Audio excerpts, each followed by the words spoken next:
الحمد لله رب العالمين إله الأولين والآخرين والصلاة والسلام على سائر الأنبياء والمرسلين والملائكة المقربين وعلى آله وصحبه أجمعين. أما بعد فقد قال الله تبارك وتعالى في الكلام المجيد والفرقان الحميد: فأعوذ بالله من الشيطان الرجيم. بسم الله الرحمن الرحيم. يا أيها الذين آمنوا كتب عليكم الصيام كما كتب على الذين من قبلكم لعلكم تتقون. وقال النبي صلى الله عليه وسلم: من صام إيمانا واحتسابا غفر له ما تقدم من ذنبه ومن قام إيمانا واحتسابا غفر له ما تقدم من ذنبه. وقال النبي صلى الله عليه وسلم: الصلاة أو الصوم جنة أو كما قال عليه الصلاة والسلام. میرے محترم بھائیوں، دوستوں اور بزرگوں، رمضان کا مہینہ بالکل قریب ہے. عام طور پر اطراف میں نے یہ دیکھا ہے کہ رمضان سے پہلے علماء دین کو بلایا جاتا ہے اور امت کے سامنے، مسلمانوں کے سامنے یہ بات پیش کی جاتی ہے کہ رمضان ایک مسلمان کس طریقے سے گزارے. ہمارے یہاں جمعہ میں عام طور پر یہ باتیں بتلائی جاتی ہیں، لہذا خاص اس کا اہتمام نہیں ہوتا. جس طرح 15ویں شعبان میں اہتمام ہوتا ہے کہ ایک مسجد میں بستی والے جمع ہوتے ہیں اور دین کی باتیں سنتے ہیں، اگر رمضان کے آنے سے پہلے شعبان کی آخری تاریخوں میں پورے بستی کی کسی بھی ایک مسجد میں ساری بستی کے مسلمان جمع ہو جایا کریں اور کام کی باتیں، دین کی باتیں اگر سنائی جائے تو انشاءاللہ یہ بہت نافع اور مفید ہوگا.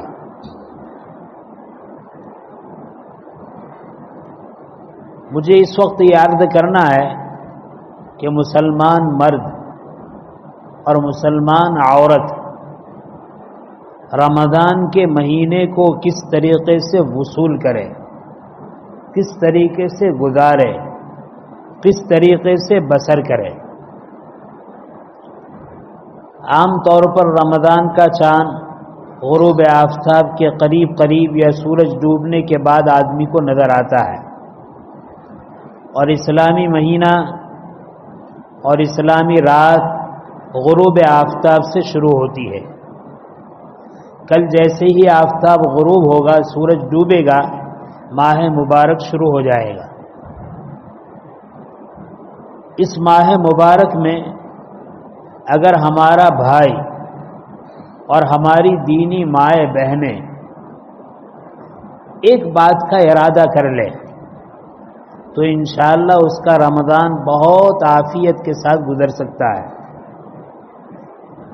اور ارادہ یہ ہے کہ پورا رمضان کا مہینہ، چاہے مرد ہو چاہے عورت، چاہے قریب البلوغ ہو چاہے عاقل بالغ،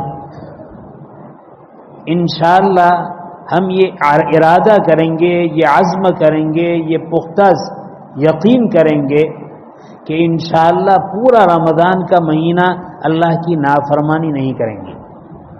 بہت آسان ہے، صرف اتنا ہم دیکھ لیں، اتنا دھیان کر لیں اور اتنا طے کر لیں کہ پورے رمضان کے مہینے میں چاہے 11 مہینے ہمارے کیسی ہی غفلت سے کیوں نہ گزرے ہو، لیکن رمضان کے مہینے میں طے کرے کہ انشاءاللہ رمضان کا مہینہ اپنے ارادے سے نہ کوئی بڑا گناہ کریں گے نہ کوئی چھوٹا گناہ کریں گے.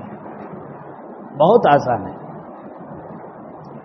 اور میرے بھائی دیکھو، گناہ کو کرنے کے لیے وقت چاہیے. جس طریقے سے کوئی کام اچھا ہو یا ضرورت کا ہو، دین کا ہو یا دنیا کا ہو، اس کو کرنے کے لیے وقت چاہیے. ٹھیک اسی طریقے سے نیک کام کو کرنے کے لیے وقت چاہیے، اور اسی طریقے سے برا اور گناہ کا کام کرنے کے لیے بھی وقت چاہیے۔ اگر ہم یہ ارادہ کریں کہ رمضان کے مہینے میں نیکیاں کریں گے، برائیاں نہیں کریں گے، گناہ نہیں کریں گے، تو یقیناً ہمارے پاس وقت تو ہے، یہ وقت ہم گناہوں سے کیسے بچا پائیں گے؟ اس وقت کو گناہوں سے بچانے کے لیے بہت آسان طریقہ ہے کہ وقت کو اپنے کام کاج کے ذریعے سے گھیر لیں۔ 24 گھنٹے کا پورا وقت کام کاج کے ذریعے سے اس کو ہم گھیر لیں۔ کام کاج کیسے ہوتے ہیں؟ الحمدللہ اس وقت تو ہم مسلمانوں کی حالت ایسی نہیں ہے کہ آدمی روزانہ کمائے تو ہی روزانہ کھا سکتا ہے، اور اگر ایسے مسلمان ہوں گے تو وہ تھوڑی مقدار میں، بہت سارے ایسے مسلمان ہوں گے جو 11 مہینے محنت کر لے تو رمضان میں معمولی محنت پر ان کا گزر بسر ہو سکتا ہے۔ لہذا جو ایسے بھائی ہیں جن کو روزانہ کمانا پڑتا ہے اور روزانہ خرچ کرنا پڑتا ہے، وہ اس بات کا ارادہ کر لے کہ روزانہ دنیا کمانے کے لیے ہم 6-8 گھنٹے لگاتے ہیں، رمضان میں 6 کے بجائے 4 گھنٹے لگائیں گے، 8 کے بجائے 6 گھنٹے لگائیں گے، تاکہ ہماری ضرورت پوری ہو جائے، بقیہ ہمارا وقت بچ جائے۔ اور وہ بندے اللہ کے جن کو اللہ نے اتنا دیا ہے کہ رمضان میں کمانے کی ضرورت نہیں ہے، رمضان میں گھر بیٹھے وہ اپنا خرچ برداشت کر سکتے ہیں، اپنے گھر والوں کا خرچ برداشت کر سکتے ہیں، تو ان کو میں عرض کروں گا کہ آپ اپنے 24 گھنٹے کے وقت کو 3 کام کے لیے تقسیم کر دیں۔ پہلا کام تو وہ ہے جو انسان کی باڈی، طبیعت اور ضرورت کے ساتھ لگا ہوا ہے، جیسے مثلا ایک آدمی ہے، چاہے مرد ہو چاہے عورت، اس کو رات اور دن میں کھانا ضروری ہے، پینا ضروری ہے، آرام کرنا ضروری ہے۔ کمانے کی ماشاءاللہ ضرورت نہیں ہے، اگر ایسے بھائی ہے تو یہ چیز تو ضروری ہے۔ اور رمضان میں روزہ رکھنا ہے، اور روزہ رکھنے کی وجہ سے صبح صادق سے لے کر مغرب کی اذان تک کھانے پینے کا مسئلہ ہی نہیں ہے۔ اب وقت کس کے لیے رہا؟ یہ وقت رہا 2 کام کے لیے۔ یہ پورے وقت کو صبح صادق سے لے کر غروب آفتاب تک کا وقت ہے، اس کو تو نہ ہم کھا سکتے ہیں نہ پی سکتے ہیں، لہذا اس کو ہم کس میں لگائے؟ اپنی ضرورت کو پورا کرنے میں لگائے۔ ضرورت ہماری کیا ہے؟ ضرورت ہماری ہے آرام کے لیے سونا، رمضان میں سونے کی ضرورت پڑتی ہے، تو یہ پورا وقت میں ایک حصہ ایک انسان کے لیے جتنی نیند کی ضرورت ہے اتنا حصہ تو سونے میں لگائے۔ بقیہ جو وقت ہیں اس بقیہ وقت کو آدمی نیکیوں میں لگائے، اور یہ جو وقت ہیں صبح سے لے کر غروب آفتاب کا، ظاہری چیز ہے، اس میں آدمی کو پیشاب پاخانے کی ضرورت پڑتی ہے، اس میں غسل کرنے کی، نہانے کی ضرورت پڑتی ہے، تو تھوڑا سا وقت اس کو بھی دے دیں۔ اور غروب آفتاب سے لے کر صبح صادق تک جو کھانے پینے کا وقت ہے، میرے بھائی ضرورت کے وقت کھانا بھی ہے پینا بھی ہے، لیکن اس میں ہم جتنا وقت لگاتے ہیں ہم دیکھیں کہ اس میں سے کتنا وقت بچا سکتے ہیں۔ اگر ہمارے کھانے میں آدھا گھنٹہ نکل جاتا ہے اور ہم کھانے کی ضرورت کو 10-15 منٹ میں پوری کر سکتے ہیں تو 15 منٹ کھانے میں صرف کرے، 15 منٹ بچائے۔ پیشاب پاخانے میں ہم بے تحاشا 15-15 20-20 منٹ نکال دیتے ہیں، حالانکہ 10 منٹ میں 12 منٹ میں فارغ ہو سکتے ہیں، فارغ ہو جائے۔ غسل میں آدھا گھنٹہ چلا جاتا ہے اور ہم 15 منٹ میں 10 منٹ میں 20 منٹ میں فارغ ہو سکتے ہیں، تو اپنے آپ کو فارغ کر لیں۔ دیکھو آپ سب جانتے ہیں یہ روز رمضان کا مہینہ آتا ہے تو مسلمان اکثر و بیشتر رمضان کا مہینہ داخل ہونے سے پہلے رمضان میں کام آنے والی چیز کو خریدتا ہے اہتمام سے، کشتر خریدتا ہے، فالودہ خریدتا ہے، کھجور خریدتا ہے، بھجیا بنانا ہے، سموسا بنانا ہے، اس کے لیے پڑ خریدتا ہے، چنے کی دال خریدتا ہے اور آٹا خریدتا ہے، بہت ساری چیزیں اہتمام کے ساتھ پورے سال جو خریدتا ہے، وہ خریدنے والا ہر مسلمان رمضان کے آنے سے پہلے رمضان میں جو کھانے تیار کیے جاتے ہیں وہ سارے کھانے کی چیز کو خریدتا ہے، کوئی کم خریدتا ہے کوئی زیادہ خریدتا ہے، لیکن خریدتے سب ہے۔ آپ نے دیکھا ہوگا شہروں میں جو بڑی بڑی دکانیں ہیں، ان دکانوں میں یہ شعبان کے آخری 10-15 دن ہے، یہ 10-15 دن آنے سے پہلے وہ اپنی دکان کو سامان سے اتنا کھچا کھچ بھر دیتے ہیں کہ بعض مرتبہ وہ جگہ جو سامان رکھنے کے لیے بنائی ہے وہ تو بھر جاتی ہے، بعض مرتبہ وہ جگہ جہاں گراہک اور کسٹمر بیٹھتا ہے چلتا ہے ان جگہوں پر بھی سامان بھر دیتا ہے، یعنی جو جگہ سامان رکھنے کے لیے نہیں ہے وہاں بھی وہ سامان رکھ دیتا ہے اور دکان کو بالکل چکھار کر دیتا ہے، بھر دیتا ہے کھچا کھچ، وہاں جگہ نہیں چھوڑتا۔ کیوں؟ وہ جانتا ہے کہ رمضان کا مہینہ آنے والا ہے، اس سے 10-15 دن پہلے ہمارے یہاں اتنے خریدنے والے آئیں گے، اتنے خریدنے والے آئیں گے، ہماری دکان میں آنے والا بغیر مال کے نہ جائے، جو چیز خریدنا چاہے اس کو وہ چیز مل جائے۔ عام طور پر یہ ہوتا ہے۔ اچھا، دوسرا کیا معاملہ ہوتا ہے دکان پر؟ دوسرا معاملہ یہ ہوتا ہے کہ دکان والے اگر پورا سال دکان کو صبح میں 10 بجے کھولتے ہیں اور شام کو 5 بجے 6 بجے 7 بجے بند کر دیتے ہیں، تو یہ 15 دنوں میں بجائے 7 کے 8 9 10 11 بجے تک اور بعض دنوں میں 12 بجے تک کھلی رکھتے ہیں۔ کیوں؟ وہ جانتے ہیں کہ دکان کے اندر جتنا وقت بڑھایا جائے گا آمدنی اور دولت اتنی زیادہ حاصل ہوگی۔ یہ دو کام ہر دکاندار کا ہوتا ہے، موسم آنے سے پہلے دکان کو بھر لیا اور جو وقت تھا اس وقت کو بڑھا دیا، روزانہ دکان 6 گھنٹے کھلتی تھی اب 8 گھنٹے کھل رہی ہے، 9 گھنٹے کھل رہی ہے۔ میرے بھائی، ہم مسلمان ہیں اور اللہ نے ہمیں عقل عطا فرمائی ہے، آدمی عقل کو صحیح استعمال کرتا ہے تو ہر چیز سے کوئی سبق حاصل کرتا ہے۔ ان دکانداروں کی دکانداری سے ہمیں 2 بہت بڑے سبق ملتے ہیں۔ ایک سبق یہ ملتا ہے کہ یہ لوگ کیا کرتے ہیں، موسم آنے سے پہلے دکان کو بھر دیتے ہیں، لہذا ہمیں چاہیے رمضان کا مہینہ آنے سے پہلے رمضان میں جو کام کیے کرتے ہیں ہم، اگر وہ کام ایسے ہیں کہ رمضان سے پہلے کر سکتے ہیں، رمضان کے بعد میں کر سکتے ہیں تو اس کو آگے پیچھے کر لے، اور جس طرح انہوں نے اپنی دکان کو سامان سے بھر لیا، ہم اپنے رمضان کے مہینے کو فارغ وقت سے بھر لیں، فارغ وقت سے بھر لیں۔ کتنا زیادہ فارغ وقت رمضان میں ہمیں مل سکتا ہے۔ اور دوسرا کام انہوں نے کیا کیا، جو وقت تھا اس وقت سے زیادہ وقت تک وہ دکان کو کھلی رکھتے ہیں۔ میرے بھائی، اس سے ہمیں یہ سبق حاصل کرنا ہے کہ روزانہ ہم جتنی نیکیاں کرتے ہیں فرائض کے اعتبار سے، رمضان میں اس کی مقدار کو اور بڑھانا ہے، وہ وقت کو بڑھانا ہے کمانے کے لیے، ہمیں نیکیوں کو کمانے کے لیے ان اوقات کو بڑھانا ہے۔ دیکھو، دکان والا دکانداری کر رہا ہے، دنیا کما رہا ہے، لیکن اگر عقل مند سوچتا ہے تو رمضان کی قدردانی کے لیے بہت بڑا سبق ملتا ہے۔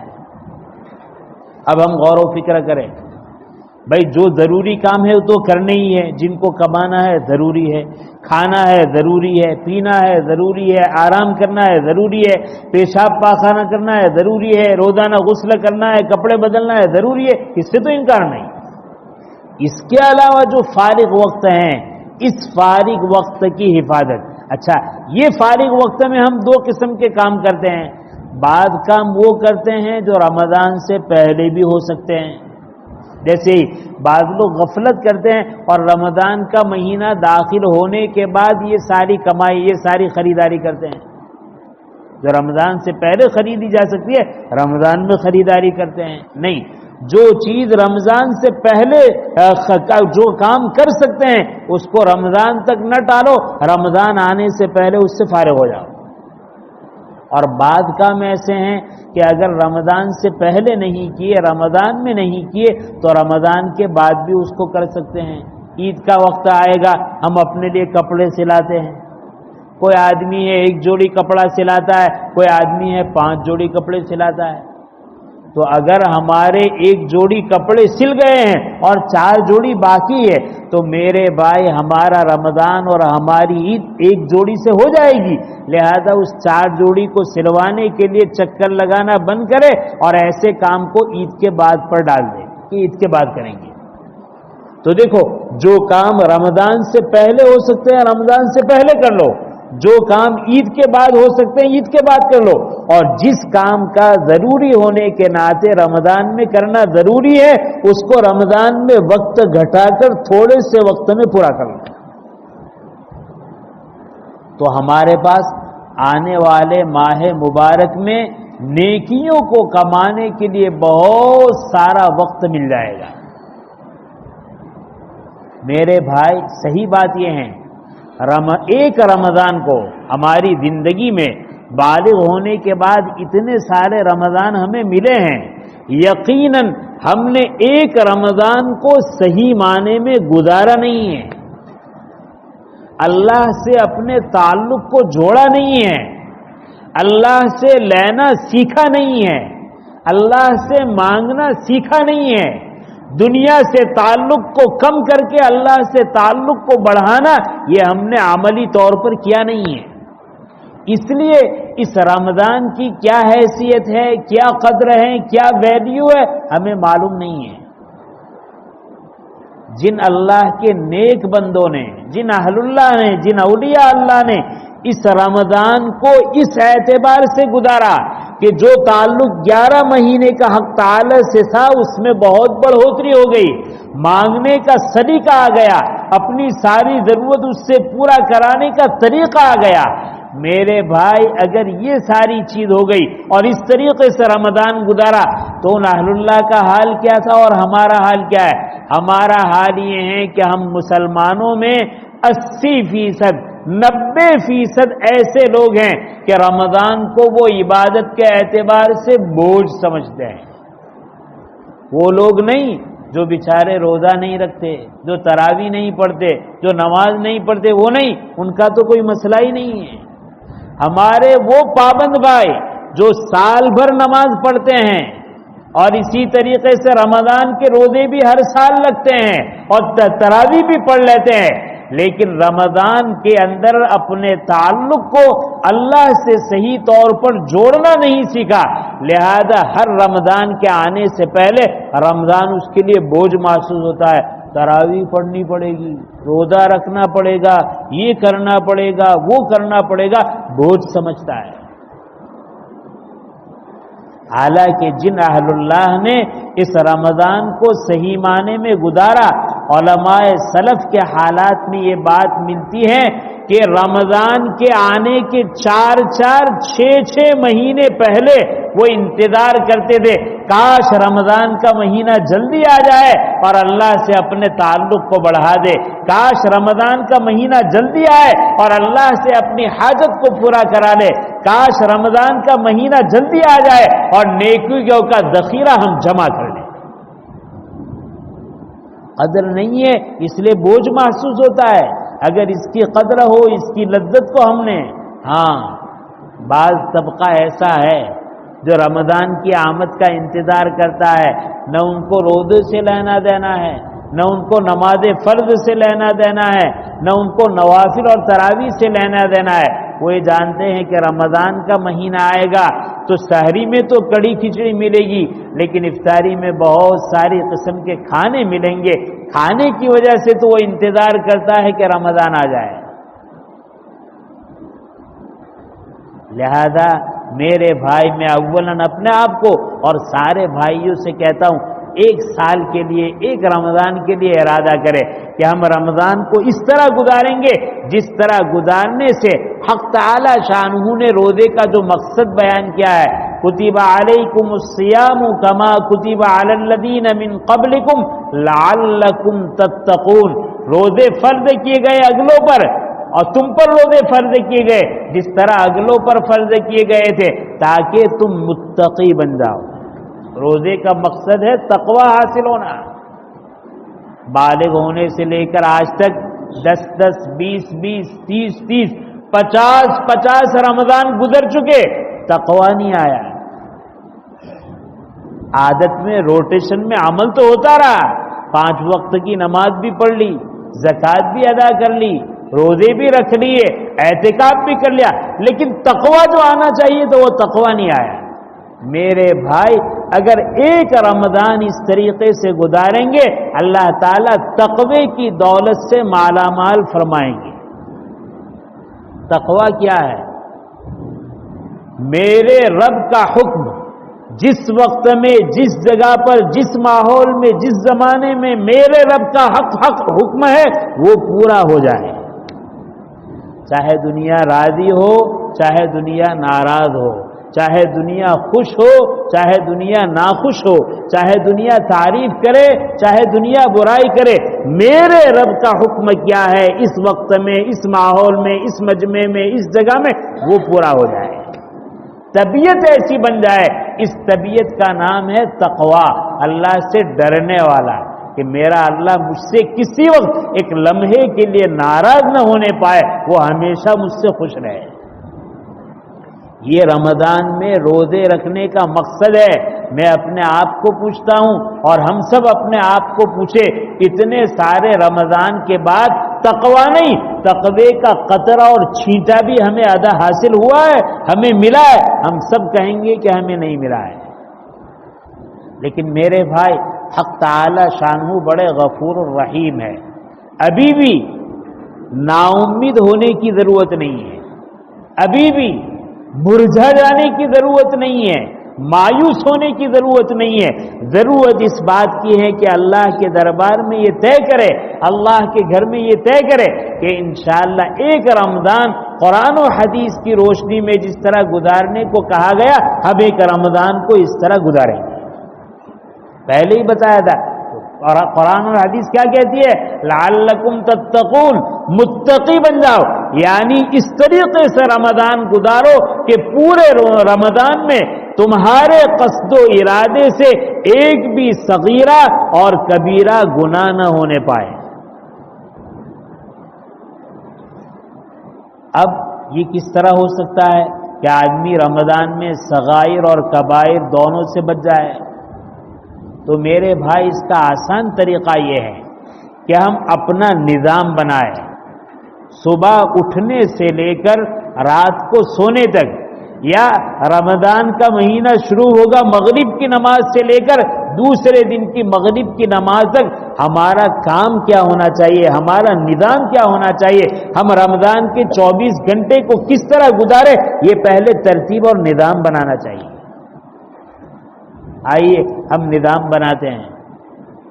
سب سے پہلے تو یہ طے کریں کہ ہر مسلمان عاقل بالغ مرد عورت اس رمضان کے مہینے میں 5 فرض نمازوں کو اس طرح ادا کریں گے کہ اس کی کوئی بھی نماز قضا نہیں ہوگی۔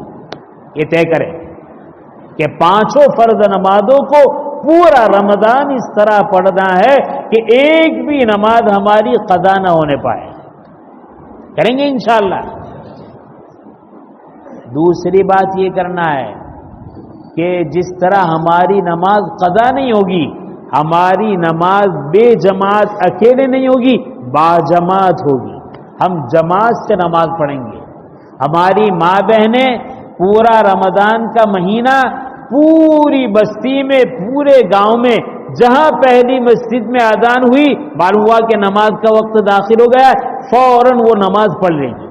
ہماری ماں بہنوں کے لیے پورا سال مستحب یہ ہے کہ نماز کو، ہر فرض نماز کو اس کے اول وقت میں پڑھے۔ اگر ہماری ماں بہنیں جواقف ہے، جانتی ہے، تو اب تو وقت داخل ہونے کے بعد پڑھ لے، اور اگر یہ نہیں جانتی ہے تو کم سے کم پورے گاؤں میں جہاں کہیں نماز کے لیے اذان ہو جائے اس اذان کے بعد فوراً فرض نماز پڑھ لے۔ تو ماں بہنیں تو یہ کریں، اور ہمارے بھائی کیا کریں گے؟ ہم میں سے ہر ایک نوجوان، ہر ایک عاقل بالغ، ہر ایک سمجھدار پانچوں فرض نمازوں کو اپنے اپنے محلے کی مسجد میں جماعت کے ساتھ پڑھیں گے، اور آگے بڑھنا ہے جماعت کی طرح تکبیر اولیٰ کے ساتھ پڑھنا ہے، اور آگے صف اولیٰ میں پڑھنا ہے، 5 فرض نماز پڑھنا ہے، باجماعت پڑھنا ہے، تکبیر اولیٰ کے ساتھ پڑھنا ہے، صف اولیٰ میں پڑھنا ہے۔ یہ ارادہ کریں، اور اس کے لیے میں آسان طریقہ بتلاؤں۔ اگر کوئی مسلمان یہ چاہتا ہے کہ اپنے اپنے محلے کی مسجد میں 5 نمازوں کو تکبیر اولیٰ کے ساتھ پڑھوں، تو ہمارے محلے کی مسجد میں فرض نماز کا جو وقت ہے، اس جماعت کے وقت سے 10-15 منٹ پہلے ہر فرض نماز کے لیے گھر سے اپنی ساری ضرورت سے فارغ ہونے کے بعد جماعت کے کھڑے ہونے سے 10-15 منٹ پہلے مسجد میں آ جائیں۔ جہاں تکلیف ہے، پریشانی ہے، گھر میں اس طرح بیت الخلاء اور اسی طرح وضو وغیرہ کا انتظام مشکل ہے، آدھ گھنٹے پہلے مسجد میں آ جائے، اور جہاں ایسا گھر سے فارغ ہو سکتا ہے، گھر سے فارغ ہو کر 10-15 منٹ پہلے مسجد میں آ جائے، اور مسجد میں آنے کے بعد کم سے کم دن میں 1 مرتبہ، جیسے مغرب کی نماز تو سوال نہیں، اذان کے بعد فوراً نماز ہوتی ہے، عشاء کی نماز ہے، ظہر کی نماز ہے، عصر کی نماز ہے، آنے کے بعد پہلے 2 رکعت تحیۃ المسجد پڑھ لیں، 2 رکعت تحیۃ المسجد پڑھنے کے بعد فرض نماز سے پہلے کی جو سنت ہے وہ پڑھ لیں۔ درمیان میں ایک بات عرض کروں، علماء نے تو یہ لکھا ہے کہ فجر کی 4 رکعت ہے، ظہر کی 12 ہے، عصر کی 8 ہے، مغرب کی 7 ہے، اور عشاء کی 17 ہے، لیکن ہمارا کیلکولیشن اور ہماری گنتی کچھ اور ہے عمل کے اعتبار سے۔ فجر کی کتنی رکعت؟ تو کہ 4 رکعت ہے۔ ظہر کی کتنی رکعت؟ تو کہ ظہر کی 10 ہی رکعت ہے، 12 نہیں عمل کے اعتبار سے۔ عصر کی تو کہ عصر کی 4 ہی رکعت ہے۔ مغرب کی 5 ہی رکعت ہے، اور عشاء کی تو 9 ہی رکعت ہے، اس سے زیادہ نہیں ہے۔ میرے بھائی یاد رکھو، رمضان کا مہینہ حق تعالی شانہ اپنے بندوں پر بہت زیادہ مہربانی فرماتے ہوئے چھوٹے چھوٹے بہانے پر بہت زیادہ اجر و ثواب دینا چاہتے ہیں، بہت زیادہ نیکیاں دینا چاہتے ہیں، چھوٹے چھوٹے بہانے۔ نبی کریم صلی اللہ علیہ وسلم کیا فرما رہے ہیں؟ فرما رہے ہیں کہ رمضان کا مہینہ ایسا مقدس اور بابرکت ہے کہ جس میں کوئی آدمی نفل عبادت کرتا ہے، فرض عبادت کا ثواب، ایک فرض عبادت کرتا ہے 70 فرض نماز کا ثواب۔ یہ بہانہ نہیں تو اور کیا ہے؟ حق تعالی شانہ دینا نہیں چاہتے تو اور کیا ہے؟ دینا چاہتے ہیں۔ اب ہمیں لینے کی ضرورت ہے، لہذا 11 مہینے کا ہمارا جو نظام ہے اس کو بدلو، اور کم سے کم رمضان کے لیے طے کرو کہ 5 فرض نماز کو باجماعت پڑھیں گے، تکبیر اولیٰ کے ساتھ پڑھیں گے، صف اولیٰ میں پڑھیں گے، اور ساتھ ساتھ میں ان فرض نماز سے پہلے اور بعد کی جتنی سنت ہو اور نفل نمازیں ان کو بھی اہتمام سے پڑھیں گے۔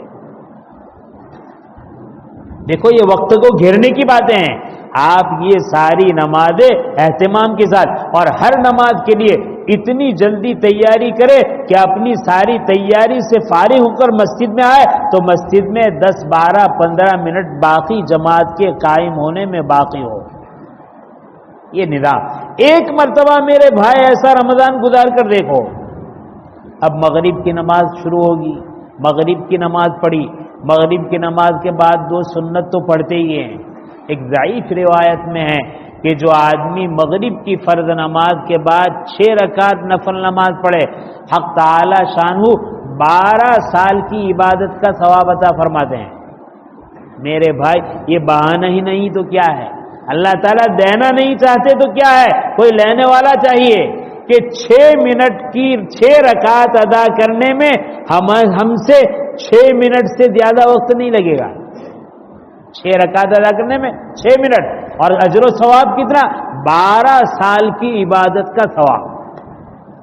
لہذا یہ طے کرے کہ انشاءاللہ کل سے مغرب کی فرض نماز بھی پڑھیں گے، 2 رکعت سنت مؤکدہ بھی پڑھیں گے، اور 2 رکعت کر کے 6 رکعت اوابین کی پڑھیں گے انشاءاللہ۔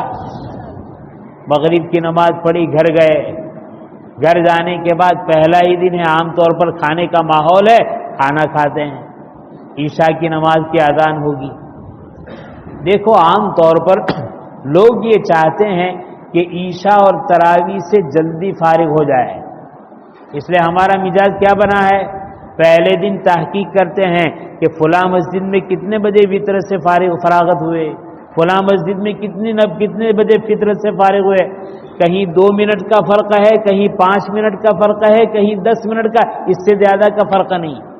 لیکن ہماری طبیعتیں بنی ہے جہاں امام صاحب 5 منٹ جلدی فارغ ہوتے ہیں ہم وہاں جاتے ہیں۔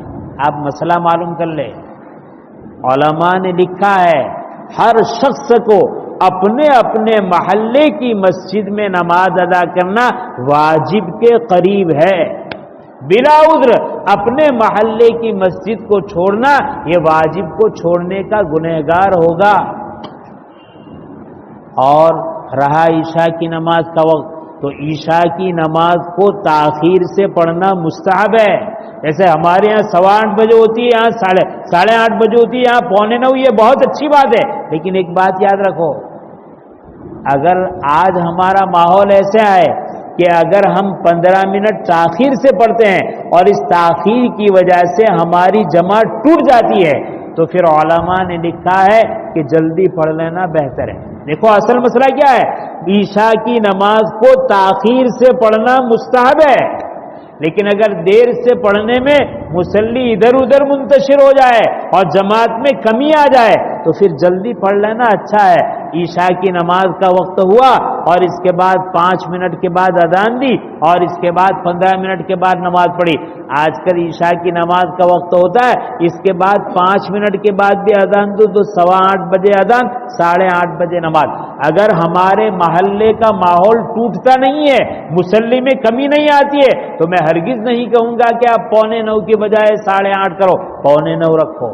ہاں لیکن لوگوں کے اندر عجلت ہے، لوگ چاہتے ہیں کہ جلدی سے نماز سے فارغ ہو جائے، اور تمہاری اس طرح وقت کو تاخیر کرنے سے لوگ دوسری مسجد پکڑتے ہیں، تو پھر تمہارے لیے بھی اچھا یہ ہے کہ تم بجائے 8:45 کے جہاں تک وقت میں گنجائش ہے 8:30 کو عشاء پڑھ لو۔ دیکھو مسئلہ یاد رکھنا، مستحب دیر سے پڑھنا ہے، پھر ایسا مت کرنا کہ مستحب کے خلاف کرنے کو کہہ رہا ہے۔ بات سمجھ میں آ رہی ہے؟ یہ اچھا، عشاء کی نماز پڑھی، عشاء کی نماز کے بعد ہمیں تراویح پڑھنا ہے۔ تراویح پڑھنے کے اعتبار سے لوگوں کی 3 قسم ہے۔ بعض لوگ ایسے ہیں جو سال بھر عشاء، دیکھو یہ بات ان کے لیے ہے جو نماز پڑھتے ہیں، نماز نہیں پڑھتے ان کے لیے کوئی بات ہی نہیں ہے۔ جو نماز پڑھتے ہیں ان میں سے 3 قسم کے ہیں۔ بعض مصلی وہ ہیں جو عشاء کی نماز پورا سال پڑھتے ہیں اور رمضان میں عشاء کی نماز پڑھتے ہیں اور بغیر تراویح پڑھے نکل جاتے ہیں، یہ پہلی قسم۔ دوسری قسم، عشاء کی نماز بھی پڑھتے ہیں، تراویح بھی پڑھتے ہیں، لیکن تراویح پڑھنے والے 2 قسم کے۔ ایک وہ قسم کہ امام صاحب اور ان کے ساتھ کچھ مصلی تراویح کی نماز کو تکبیر اولیٰ کے ساتھ پڑھ رہے ہیں اور وہ پیچھے بیٹھے آرام کر رہے ہیں، اپنے کام میں مشغول ہے۔ جب امام صاحب رکوع میں جائیں گے تو دوڑتے ہوئے صف میں شامل ہوں گے اور امام کے ساتھ تراویح پڑھیں گے، یہ دوسری قسم۔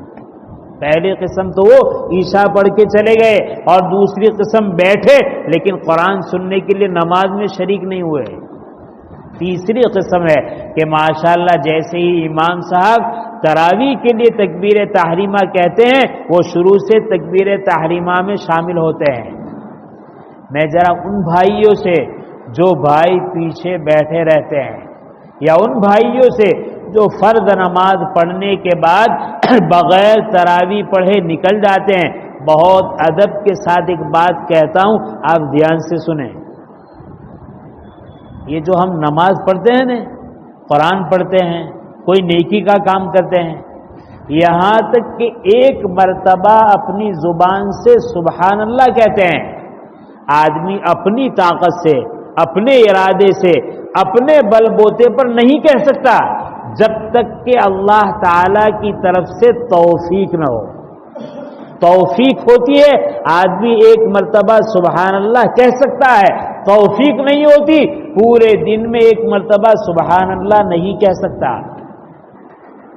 اب میں ذرا اپنے بھائیوں سے بڑے درد دل کے ساتھ پوچھتا ہوں کہ جو لوگ نماز کے لیے آئے، عشاء کی فرض نماز پڑھی، 2 سنت پڑھی، اس کے بعد چلے گئے، یقین مانیے آپ چلے نہیں گئے، آپ کا عشاء کی نماز پڑھنا اور اس میں غفلت کرنا اللہ کو پسند نہیں آیا ہے۔ اس ناپسندیدگی کی وجہ سے اللہ نے آپ کو تراویح کی توفیق عطا نہیں فرمائی۔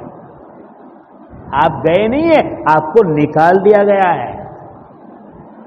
آپ گئے نہیں ہیں، آپ کو بھگا دیا گیا ہے۔ آپ یقین مانیے، مثال کے طور پر آپ میرے گھر مہمان آئے، میں آپ کے گھر مہمان آیا اور تھوڑی دیر بٹھانے کے بعد آپ نے نکال دیا، بھگا دیا، یہ میری عزت ہوئی، میرا انسل ہوا؟ آپ سمجھے ذرا؟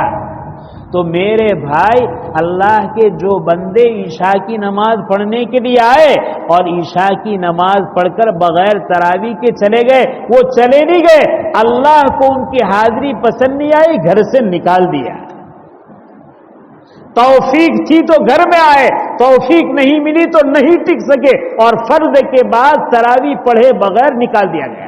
تو نکلے نہیں ہیں، یہ نکالے گئے ہیں۔ رمضان میں بہت بڑی محرومی ہے، بہت بڑی بدقسمتی ہے کہ حق تعالی شانہ اپنے گھر سے نکال دے، یا حق تعالی شانہ کی طرف سے گھر میں ٹھہرنے کی اجازت نہ ملے۔ ہمیں اپنی بدبختی پر سوچنا چاہیے۔ اس سے آگے ذرا سوچے، جو بھائی تراویح کے لیے بھی ٹھہرے ہیں، امام قرآن کریم کی تلاوت کر رہے ہیں، مقتدی سن رہے ہیں اور تم پیچھے بیٹھے ہوئے، یاد رکھنا تم بیٹھے نہیں، شیطان نے تمہیں بٹھا دیا ہے اور اللہ کے کلام کو سننے سے محروم کر دیا ہے۔ اللہ کے گھر سے نکلنے والا جس طرح محروم ہے، اللہ کے گھر میں بیٹھ کر قرآن کریم کی تلاوت کو سننے سے محروم ہونا، یہ بھی بہت بڑا محروم ہے۔ ذرا اس کو سوچے آپ۔ سعادت مند بندہ وہ ہیں کہ اللہ نے اس کو توفیق دی، وہ اس کے گھر میں آیا اور گھر میں آنے کے بعد عشاء کی نماز پڑھی، اور جس طرح عشاء کی نماز کو تکبیر تحریمہ کے ساتھ شروع کیا اور پورا کیا، اسی طرح تراویح کی 20 رکعت ہر 2 رکعت کو تکبیر تحریمہ سے امام کے ساتھ شروع کرے اور تکبیر تحریمہ سے شروع کرنے کے بعد امام کے سلام پر وہ اپنی نماز کو پوری کرے۔ سعادت مند بندہ تو یہ ہے۔ آپ اس کو اسی مثال سے سمجھے، میں نے آپ کو اپنے گھر بلایا، تھوڑی دیر بات کرنے کے بعد میرا کھانے کا وقت ہوا، میں نے کھانے میں شامل کر لیا، میرا ٹھنڈا پینے کا وقت ہوا، آئس کریم کھانے کا وقت ہوا، میں نے اس میں شامل کر لیا۔ یقین مانیے آپ کے دل میں آئے گا، نہیں ان کو مجھ سے محبت ہے، اس محبت کی وجہ سے بٹھایا بھی ہے اور اس محبت کی وجہ سے کھلایا بھی ہے اور اس محبت کی وجہ سے پلایا بھی ہے، اور تعلق نہیں ہے تو تھوڑی دیر بیٹھنے کے بعد رخصت کر دوں گا، اور زیادہ تعلق نہیں ہے تو کھلا کر بغیر پلائے رخصت کروں گا، اور اگر تعلق زیادہ ہے بٹھاؤں گا بھی، کھلاؤں گا بھی، پلاؤں گا بھی اور پھر رخصت کروں گا۔ میرے بھائی جو مسجد میں آ کر فرض پڑھ کر چلے گئے، تھوڑی دیر اللہ کے گھر میں بیٹھے، نکال دیے گئے، جو مسجد میں تراویح کے لیے بیٹھے رہے، اللہ نے کھانے میں شریک کیا، پینے میں شریک نہیں کیا، جو کھانا بھی جو اللہ کے گھر میں آیا، عشاء کی نماز پڑھی، تراویح کی نماز پڑھی، پورے قرآن کو امام کے اقتداء میں سنا، اللہ نے اس کو اپنے دربار میں بلایا، اس کو اپنے ساتھ رکھا اور اس کو گویا کہ اپنی طرف سے کھلایا اور اپنی طرف سے اس کو پلایا، یعنی زیادہ سے زیادہ وقت اس کو اللہ نے اپنی رحمت میں رکھا۔ آپ بتاؤ یہ خوش نصیب، اس سے بڑا کوئی خوش نصیب ہو سکتا ہے؟ اور وہ جو بیچارہ چلا گیا، اس سے بڑا بد نصیب کوئی ہو سکتا ہے؟ میرے بھائی یہ سوچنے کی بات ہے اور اس کے بعد دیکھنے کی بات ہے، کتنے رمضان اللہ نے دیے، ہم خوش نصیب بن کر نکلے، متقی بن کر نکلے یا بد نصیب بن کر نکلے، محروم القسمت بن کر نکلے، بدبخت بن کر نکلے، ہر شخص اپنے بارے میں فیصلہ کرے گا۔ تقوی حاصل نہیں ہوا، ہم تو اللہ کے دربار میں آنے کے بعد بھی بدبخت بن کر نکلے ہیں۔ میرے بھائی اس رمضان میں فیصلہ اللہ نے ہم پر چھوڑا ہے، ہمیں فیصلہ کرنا ہے، ہمیں نیک بخت بننا ہے یا بدبخت بننا ہے، ہمیں خوش نصیب بننا ہے یا بد نصیب بننا ہے۔ بتاؤ آپ خوش نصیب بننا چاہتے ہیں یا بد نصیب بننا چاہتے ہیں؟ لہذا طے کرو اللہ کے دربار میں، اللہ سے مانگو کہ اے اللہ ساری فرض نمازوں کو بھی جماعت کے ساتھ تکبیر اولیٰ کے ساتھ پڑھیں گے اور تراویح کو بھی جماعت کے ساتھ پوری تکبیر اولیٰ کے ساتھ پڑھیں گے۔ اب ذرا وہ بھائی دیکھ لے پورے 11 مہینے مسجد میں نہ آ سکے، اللہ کی بارگاہ میں اتنے ناپسندیدہ ہوئے، اتنے مبغوض ہوئے، اللہ نے اپنے گھر میں آنے سے ان کو محروم کر دیا کہ پورے 11 مہینے نہیں آئے، وہ رمضان میں بھی نہ آ سکے۔ شیطان نے ایسا غلبہ پا لیا کہ پورا 11 مہینہ ان کو روکا، رمضان کے مہینے میں بھی ان کو روکا۔ یہ تو بہت بڑی بدبختی ہے، اللہ دینا چاہتا ہے اور بندہ لینا نہیں چاہتا۔ لہذا میں آپ سے عرض کروں گا اپنا نظام اس طرح بناؤ، مغرب کی نماز پڑھی، عشاء کی نماز پڑھی، انشاءاللہ ہماری بستی کا، ہمارے اس محلے کا، ہمارے پورے گاؤں کا ہر نوجوان انشاءاللہ پوری 20 رکعت تراویح اپنے اپنے محلے کی مسجد میں اہتمام سے پڑھے گا انشاءاللہ۔ یہاں پر کچھ غفلت ہم سے اور ہو رہی ہے، وہ غفلت یہ ہو رہی ہے، ہمارے بعض بھائی ہیں ماشاءاللہ ان کا جذبہ ہے کہ ہم تراویح میں ایک قرآن ختم کرے 2 پاروں کی شکل میں، 3 پاروں کی شکل میں۔ پورے رمضان میں تراویح میں ایک قرآن کریم ختم کرنا مسنون ہے، 2 قرآن کریم ختم کرنا زیادہ فضیلت رکھتا ہے اور 3 پورا کرنا بہت زیادہ فضیلت رکھتا ہے۔ لیکن فضیلت کس کے لیے ہے اور محرومی کس کے لیے ہے، اس کو سمجھنے کی ضرورت ہے۔ جو آدمی 1.25 پارہ اس طرح پڑھے کہ شروع رمضان سے لے کر آخری رمضان 27 رمضان تک 1.25 پارہ کی تراویح میں شامل رہتا ہے، بڑا سعادت مند ہے، نیک بخت ہے، خوش نصیب ہے۔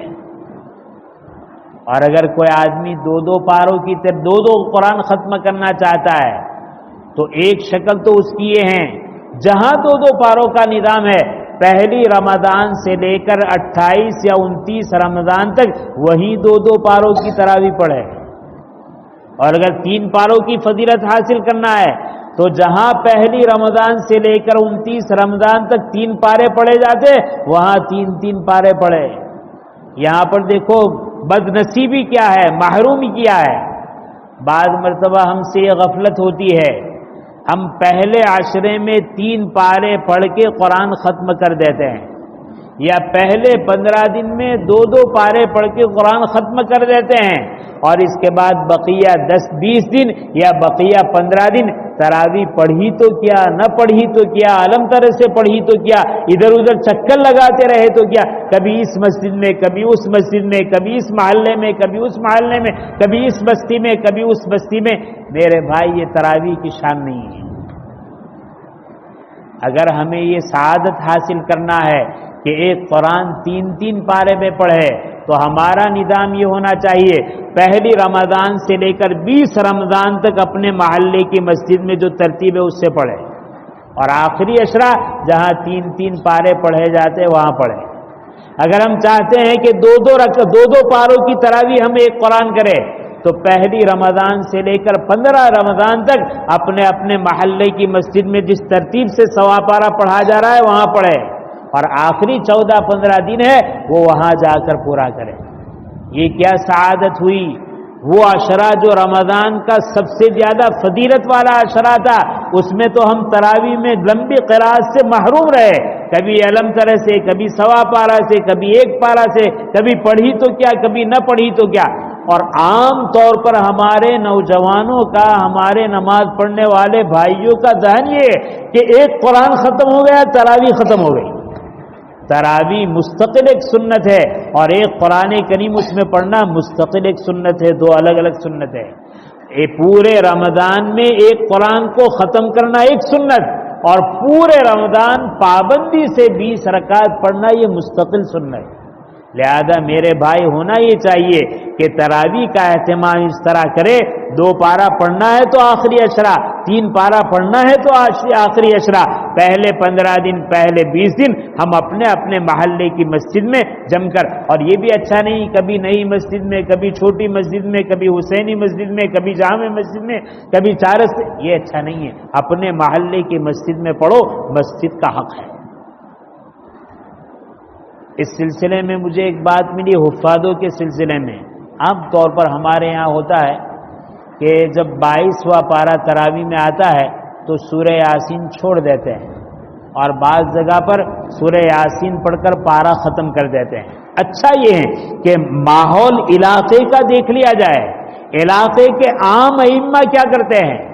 اگر علاقے کے عام ائمہ یہ کرتے ہیں کہ سورہ یاسین ہی تک پڑھتے ہیں، سورہ یاسین چھوڑ دیتے ہیں تو چھوڑ دیں، اور اگر عام علاقے کا حال یہ ہے کہ نہیں سورہ یاسین کا بھی دوسرا رکوع پڑھ لیتے ہیں اور پارہ پورا کرتے ہیں اور دوسرے دن 23ویں پارے کے شروع سے پڑھتے ہیں، تو پھر اسی طرح پڑھنا چاہیے، تاکہ ہماری جو جماعت کے ساتھی ہیں، ہمارے سفرا ہیں اور ہمارے دوسرے کام کاج والے ہیں، وہ ایک بستی سے دوسری بستی میں آئے اور ان کا قرآن چھوٹنے نہ پائے، اس کا بھی لحاظ رکھنا چاہیے، پورے علاقے کے ماحول کو دیکھے اور ایک نظم ہونا چاہیے، جس طرح 1.25 پارے کا ایک نظم ہے اس کا بھی نظم ہونا چاہیے، تاکہ ایک مصلی ایک دن ایک بستی میں ہے، دوسرے دن دوسری بستی میں پہنچا تو اس کا قرآن ادھورا نہ رہے۔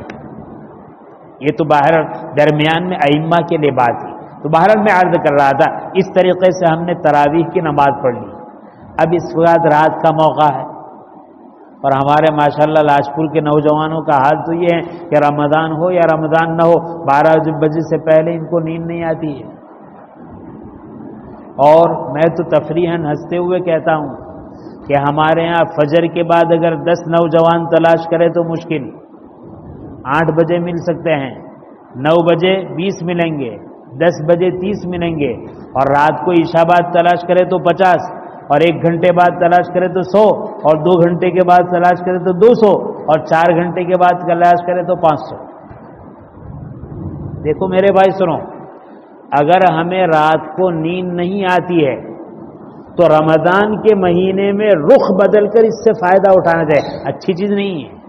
رات تو اللہ نے سونے ہی کے لیے بنائی ہے، رات کا سونا سونا ہے، رات تو اللہ نے سونے کے لیے بنائی ہے، لیکن اگر ہماری عادت پڑ گئی ہے اور ہمیں رات کو نیند نہیں آتی، رمضان میں اس رات کو عبادت میں مشغول رکھو، تراویح پڑھی، گھر گئے، کھانے پینے کا کچھ نظم ہے، 15-20 منٹ میں فارغ ہو گئے، اپنے گھر میں عبادت کر سکتے ہیں تو گھر میں، ورنہ اپنے محلے کی مسجد میں آ جاؤ اور قرآن کریم کی تلاوت کا اہتمام کرو۔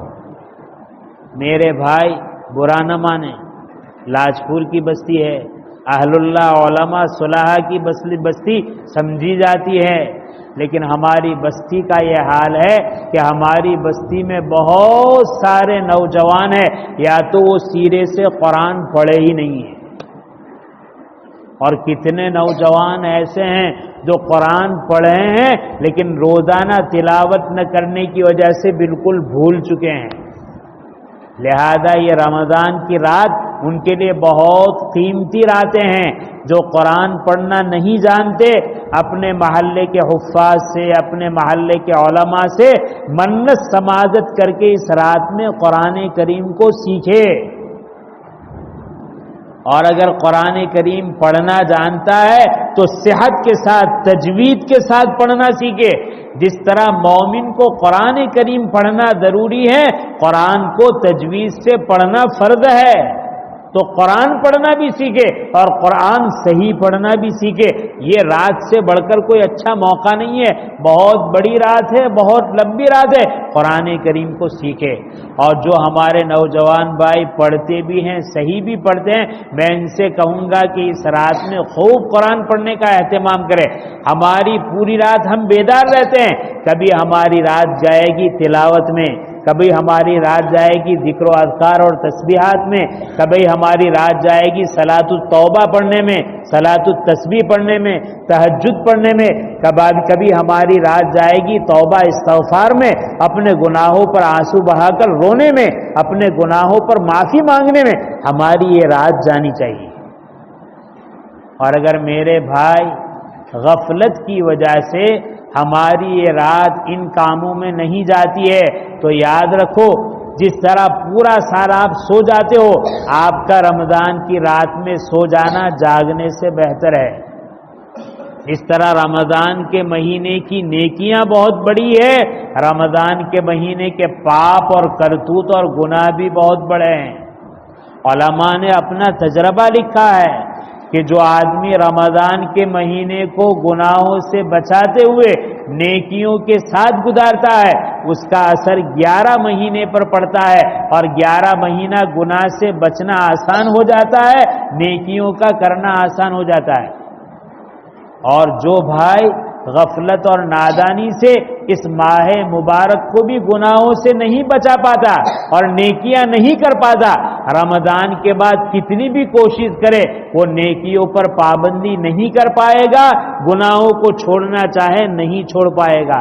رمضان پورے مہینے کے لیے لب لباب ہے، پورے مہینے کے لیے معیار ہے، پورے مہینے کے لیے کنٹرولر ہیں۔ آپ رمضان جیسا گزارو گے آپ کے 11 مہینے اسی طرح گزریں گے۔ لہذا اللہ کے بندو کم سے کم یہ طے کر لو کہ ہم رمضان کو اچھی طرح گزاریں گے۔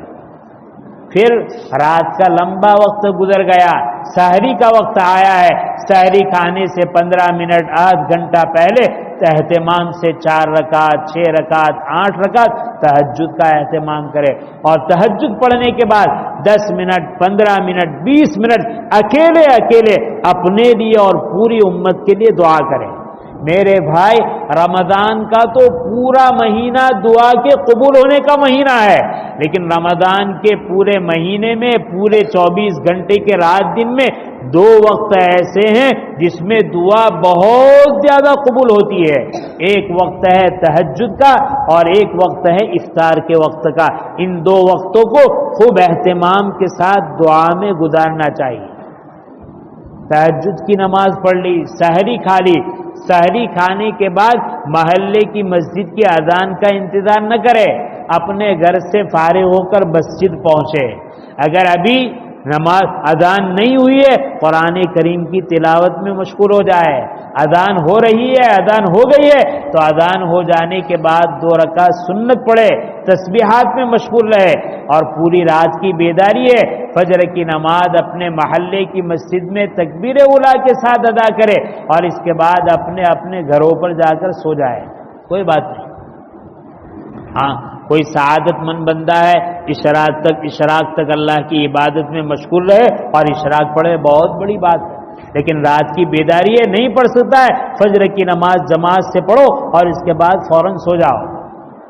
پھر اس کے بعد اپنی عادت کے مطابق 10 بجے 11 بجے 12 بجے اٹھ جاؤ، اور کم سے کم اتنا جلدی تو ضرور اٹھو کہ ہم اپنے پیشاب پاخانہ غسل وضو ان ساری ضرورت سے فارغ ہو کر جماعت سے 10-15 منٹ پہلے مسجد میں پہنچ سکے، اتنی جلدی بیدار ہو جانا چاہیے۔ بیدار ہو، اپنی ضرورت سے فارغ ہو، اور اس کے بعد ظہر کی نماز کے لیے مسجد میں آ جاؤ۔ ابھی وقت باقی ہے، 2 رکعت تحیۃ المسجد پڑھ لو، اطمینان اور سکون کے ساتھ 4 رکعت سنت مؤکدہ پڑھو، امام کی اقتداء میں صف اولیٰ اور تکبیر اولیٰ کے ساتھ ظہر کی نماز پڑھو، ظہر کی نماز کے بعد 2 رکعت سنت پڑھو، 2 رکعت نفل پڑھو، اور اس کے بعد قرآن کریم کی تلاوت کا ماحول بناؤ۔ ہمارے اس علاقے میں 20 سال پہلے یہ فضا تھی کہ ظہر کے بعد عصر کے بعد رات کو تراویح کے بعد مسجدیں نوجوانوں سے بھری رہتی تھی۔ پہلے میں نے بھی اپنے بچپن میں دیکھا، اس وقت کے نوجوان رات کو کچھ کھیل لیتے تھے، لیکن اس کے بعد 2 بجے 2:30 بجے مسجد میں آتے تھے، تہجد پڑھتے تھے اور رو رو کر اللہ سے دعا کرتے تھے۔ اب تو وہ سارا نسیم منسیم، وہ جو کرکٹ کھیلتے تھے یا کھیلتے تھے وہ کھیلنا صحیح نہیں تھا، لیکن کچھ کھیلنے کے بعد پھر مسجد میں آتے تھے، اب تو پوری رات نکل جاتی ہے۔ ہمارا نوجوان مسجد میں جتنی تعداد میں گاؤں کی آبادی کے اعتبار سے دکھنا چاہیے وہ نظر نہیں آتا۔ یہ کھانا پینا، یہ تفریح، یہ کھیل کود، یہ سب چھوڑو، اور چھوڑنے کے بعد اپنے گھر میں وسعت نہیں ہے، اللہ کے گھر میں آؤ اور انفرادی طور پر قرآن کریم سیکھنا، تجوید کو سیکھنا اور پڑھنا اور پڑھانا، اور اسی طرح مختلف عبادتوں میں مشغول رہنا، یہ نظام بناؤ۔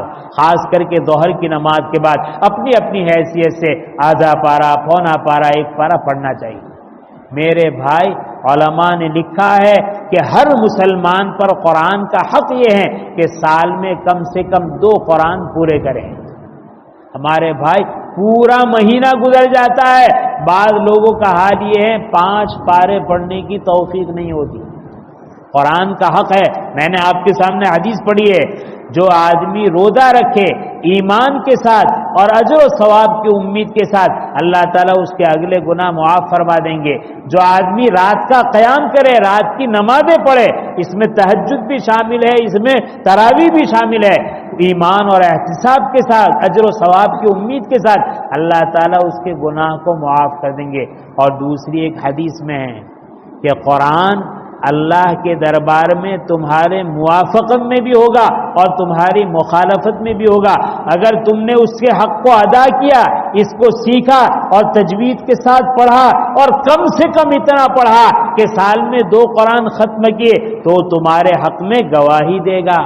اور اگر تم نے قرآن کو پسے پشت ڈال دیا، نہ اس کو سیکھا نہ اس کو پڑھا، سال گزر گیا، رمضان گزر گیا اور 2 قرآن پڑھنے کی بھی توفیق نہیں، قرآن تمہارے خلاف اللہ کے یہاں گواہی دے گا۔ قرآن نے جس کے باب میں، جس میں حق میں گواہی دی، اللہ اس کو جنت سے مالا مال کرے گا، اور قرآن نے جس کے خلاف گواہی دی، اللہ تعالیٰ اس کو اپنے عذاب سے دوچار کرے گا۔ لہذا ہر بھائی یہ طے کرے، قرآن نہیں جانتے ہیں سیکھیں گے، جانتے ہیں تجوید سے نہیں پڑھتے ہیں تجوید کو سیکھیں گے، اور جانتے ہیں پڑھتے ہیں تو کثرت سے تلاوت کریں گے۔ میرے بھائی، ہمیں تلاوت کا ذوق اور ماحول نہیں ہے، ورنہ ہمارے سلف میں ایسے ایسے لوگ گزرے جو قرآن کریم کے حافظ نہیں تھے، لیکن رمضان کے مہینے میں کوئی 5 پارا، کوئی 10 پارا، کوئی 15 پارا، کوئی 20 پارا۔ ان آنکھوں نے ایسے لوگوں کو دیکھا ہے کہ حافظ نہ ہونے کے باوجود پورے رمضان میں روزانہ 1 قرآن کریم ختم کرتے تھے۔ حضرت شیخ الحدیث مولانا محمد زکریا صاحب نور اللہ مرقدہ کی بیٹیوں کے باب میں لکھا ہے کہ حضرت شیخ کے ہاں بہت مہمان ہوتے تھے، افطاری کے کھانے کا اور افطاری کے بعد کے کھانے کا نظم کرنا پڑتا تھا، اس کے باوجود حضرت شیخ زکریا رحمۃ اللہ علیہ کی بیٹیوں کا یہ حال تھا، اپنے کھانے کا انتظام، افطاری کا انتظام، حضرت شیخ کے مہمانوں کے کھانے اور افطاری کا انتظام، اور اس کے علاوہ روزانہ نوافل کا اہتمام اور فرائض کا اہتمام، اور گھر کی ساری ذمہ داری کے باوجود آپس میں کمپٹیشن ہوتا تھا، آپس میں مسابقہ ہوتا تھا، کون زیادہ قرآن کریم کی تلاوت کرتی ہے۔ کوئی 12 پارا پڑھتی تھی، کوئی 13 پارا پڑھتی تھی، کوئی 15 پارا پڑھتی تھی۔ حضرت شیخ کی بعض بیٹیاں ان سارے کام کاج اور فرائض کی ادائیگی کے ساتھ، گھر کے بچوں کی تربیت کے ساتھ 15 17 پارے پڑھ لیتی تھی۔ غیرت آنی چاہیے، وہ عورتوں کا یہ کام تھا۔ آج ہم مرد ہیں، فرصت ہے، فراغت ہے، کوئی کام نہیں ہے، کوئی مشغولی نہیں ہے، اس کے بعد بھی ہمارے لیے 3 پارے پڑھنا مشکل ہے۔ نہیں، میرے بھائی ارادہ کرے، ہمت کرے، اور اس کے بعد طے کرے کہ انشاءاللہ جو بالکل قرآن نہیں پڑھتے قرآن کو سیکھیں گے، جو قرآن پڑھنا جانتے ہیں لیکن اہتمام سے نہیں پڑھتے کم سے کم اس رمضان میں 2 قرآن تو پورے کریں گے، اور جو جتنا زیادہ پڑھتا ہے وہ اپنی مقدار کو زیادہ بڑھائیں گے۔ اگر گزشتہ رمضان تک 5 قرآن ختم کرنے کا انتظام تھا، اب ارادہ کرے کہ 6 کریں گے، 6 پڑھنے کا انتظام تھا، ارادہ کرو کہ 7 قرآن ختم کریں گے، 7 کا انتظام تھا، ارادہ کرو کہ 8 کریں گے۔ ہمارے حفاظ سے بھی میں عرض کروں گا، آپ کو قرآن کریم یاد ہے، سرسری 2-3 مرتبہ دیکھ لیا پھر چھٹی نہیں۔ میں اپنے حفاظ کرام سے کہوں گا کہ کہ قرآن کریم آپ کو اچھی طرح پختہ یاد ہے، لیکن روزانہ کم سے کم 10 پارے کی مقدار آپ کی ہونی چاہیے، یعنی 1.25 پارے کو اتنی مرتبہ پڑھو کہ 10 پارے کم سے کم ہو جائے، یہ ہونا چاہیے۔ تو بہرحال اس طرح ظہر کی نماز کے بعد قرآن کریم کی تلاوت کا اہتمام، خوب قرآن کریم کی تلاوت کرو جب تک طبیعت چاہے۔ اس کے بعد ذکر و اذکار میں، تسبیحات میں مشغول رہو، اور اگر کچھ نیند کا تقاضا ہے سو جاؤ، کوئی حرج کی بات نہیں، لیکن یہ طے کر لو کہ عصر کی نماز سے اتنی دیر پہلے اٹھنا ہے کہ عصر کی نماز سنتوں کے ساتھ اور تکبیر اولیٰ کے ساتھ پڑھ سکے۔ عصر کی نماز پڑھی میرے بھائی، 2 وقت ہمارے یہاں نوجوانوں کا ماحول ہے کہ 2 وقت میں بازاروں پر، کرسیوں پر، چوراہوں پر، بیٹھنے کے اڈوں پر رمضان میں خاص بیٹھ کر بات کرتے ہیں۔ ایک وقت ہے سحری کے بعد کا وقت، سحری کھا کر آتے ہیں اور بیٹھتے ہیں، جب تک اذان نہیں ہوتی وہاں تک وہاں سے اٹھتے نہیں۔ اور دوسرا یہ عصر کے بعد کا وقت، عصر کے بعد سے لے کر غروب اور مغرب کی اذان تک ہم لب شپ میں، گپ شپ میں، ادھر ادھر کی باتوں میں اور مجلس بازی میں اپنے وقت کو برباد کر دیتے ہیں۔ ایک رمضان کے لیے میں زیادہ کی تشکیل نہیں کرتا، ایک رمضان کے لیے طے کر لے کہ اس آنے والے رمضان میں اگر ہمارے دن میں کوئی گھریلو ضروری کام نہیں ہے تو عصر سے لے کر مغرب تک مسجد میں رہیں گے، اس طریقے سے کہ عصر کی فرض نماز کے بعد ماشاءاللہ ہماری مسجدوں میں فضائل رمضان کی تعلیم ہوتی ہے۔ میں اپنے نوجوانوں سے بہت قوت کے ساتھ، بہت محبت کے ساتھ کہوں گا، آپ اگر 60 آدمی، 70 آدمی، 80 آدمی، 100 آدمی عصر کی نماز پڑھنے کے لیے آئے ہیں تو یہ 100 کے 100 تعلیم میں ضرور بیٹھے اور ادب کے ساتھ، دھیان کے ساتھ فضائل رمضان جو پڑھی جا رہی ہے اس کو سنیں۔ میں تو یہ کہتا ہوں رمضان آنے سے پہلے اگر دھیان سے، توجہ سے، اچھی نیت سے اس کو پڑھے گا، انشاءاللہ رمضان کو اچھی طرح وصول کرنے کی اللہ تعالیٰ کی طرف سے توفیق ملے گی۔ اتنے بڑے محدث کا ایسا بابرکت رسالہ ہے جس میں انہوں نے قرآن اور حدیث کے ذخیرے کو بھر دیا ہے، لہذا بہت اہتمام سے تعلیم کا اہتمام کرو، ائمہ حفاظ بھی اس کو سنیں اور دوسرے بھی سنیں، اور جتنے نماز پڑھنے آئے ہیں عصر کی نماز کے بعد نکلنے کا ماحول نہ بنائے، الا ہے کہ گھر کا کوئی ضروری کام ہو، باقی مسجد میں بیٹھو، نماز کے بعد تسبیحات پڑھی جاتی ہے، مختصر دعا ہوتی ہے، دعا کے بعد جو تعلیم ہوتی ہے اس تعلیم میں بیٹھو اور تعلیم کو سنو۔ کریں گے اس کا اہتمام؟ تعلیم سے فارغ ہونے کے بعد پھر ہر نوجوان مسجد میں تلاوت میں مشغول ہو جائے، اور جب اذان کی 20-25 منٹ باقی ہو، اگر وضو کی ضرورت ہے وضو کر لو، ضرورت نہیں ہے تو پھر دعا میں انفرادی طور پر اکیلے افطار سے پہلے اکیلے دعا میں مشغول ہو جاؤ۔ یہ بھی قبولیت دعا کا بہت بڑا وقت ہے، بہت عظمت والا وقت ہے۔ اس وقت کو آپ کس میں گزارے؟ اس وقت کو دعا میں گزارے۔ اس کے بعد جب مغرب کی اذان کی 2-4 منٹ باقی ہے، اگر آپ کا معمول گھر میں افطاری کرنے کا ہے گھر چلے جائیے، آپ کا معمول افطاری کی چیز لا کر مسجد میں کرنا ہے مسجد میں کر لیجیے۔ بہرحال اس طریقے سے افطاری میں مشغول ہو کہ اذان ہوتے ہی آپ کی افطاری شروع ہو جائے اور پہلے سے باوضو رہے، اور اتنی جلدی مسجد میں پہنچ جائے کہ مغرب میں تکبیر اولیٰ فوت نہ ہونے پائے۔ عام طور پر میں کئی سالوں سے یہ دیکھ رہا ہوں، ہمارے وہ بھائی جو پورا سال نمازوں کو تکبیر اولیٰ کے ساتھ پڑھتے ہیں اور رمضان میں بھی عشاء، فجر، ظہر، عصر تکبیر اولیٰ کے ساتھ پڑھتے ہیں، مغرب کی نماز وہ تکبیر اولیٰ کے ساتھ نہیں پڑھتے، نہیں، اس طرح اور نمازوں کو تکبیر اولیٰ کے ساتھ پڑھتے ہیں، ذرا ہمت کر کے، ذرا کوشش کر کے، ذرا اپنے کھانے پر اور صبر کر کے مختصر افطاری کے بعد مختصر افطاری، ماشاءاللہ ہماری ہر مسجدوں میں اذان اور نماز کے درمیان 10 منٹ کا فاصلہ ہوتا ہے اور رکھنا بھی چاہیے، کوئی حرج کی بات نہیں ہے۔ تو میرے بھائی ان 10 منٹ میں اس طریقے سے اپنی ضرورت کو پوری کر لو کہ ہماری فوری ضرورت بھی پوری ہو جائے، پیٹ نہ بھرے لیکن فوری ضرورت بھی پوری ہو جائے اور ہمیں مسجد میں تکبیر اولیٰ اور صف اولیٰ مل جائے۔ پھر وہی مغرب کی نماز پڑھی، مغرب کی نماز کے بعد مختصر طور پر سنت اور 6 رکعت اوابین پڑھ لی، آپ اپنے گھر جائے اور پیٹ بھر کر کھانا کھائے، کوئی حرج کی بات نہیں، اور کھانا کھانے کے بعد کچھ آرام کا تقاضا ہے، بیٹھے اپنے گھر والوں کے ساتھ اچھی باتیں کرے، پھر عشاء کی تیاری میں مشغول ہو جائے۔ دیکھو میرے بھائی، اگر ہم یہ چاہتے ہیں کہ ہمارا رمضان گناہوں کے بغیر گزرے تو ہمیں اپنے وقت کو ان نیکیوں میں اس ترتیب کے ساتھ لگانا پڑے گا۔ اگر ہم نے اپنے ان اوقات کو ترتیب کے ساتھ گھیر لیا اور عبادت میں لگا دیا تو انشاءاللہ ہمارے پاس گناہ کے لیے وقت ہی نہیں رہے گا۔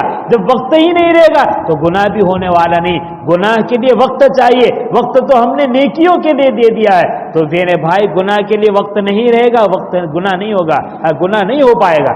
اور میرے بھائی یاد رکھو، ان وقت کو ہم نے نیکیوں میں نہیں لگایا، اپنی ضرورت میں نہیں لگایا، یا ضرورت میں ضرورت سے زائد لگایا تو یہ بچا ہوا وقت آپ کو لگانا نہیں پڑے گا، بغیر لگائے خود بخود گناہوں میں، اللہ کی نافرمانی میں، پاپ میں، کرتوت میں خود بخود لگ جائے گا۔ ہر اچھے کام کو کرنا پڑتا ہے اور کام کو خراب کرنے کے لیے کچھ نہیں کرنا پڑتا۔ اتنی بڑی عمارت بنانا ہو تو اس کے لیے وقت درکار ہے، لیکن اگر عمارت کو توڑنا ہو بلڈوزر لائے وہ گھنٹوں میں اس کو ختم کر دے گا۔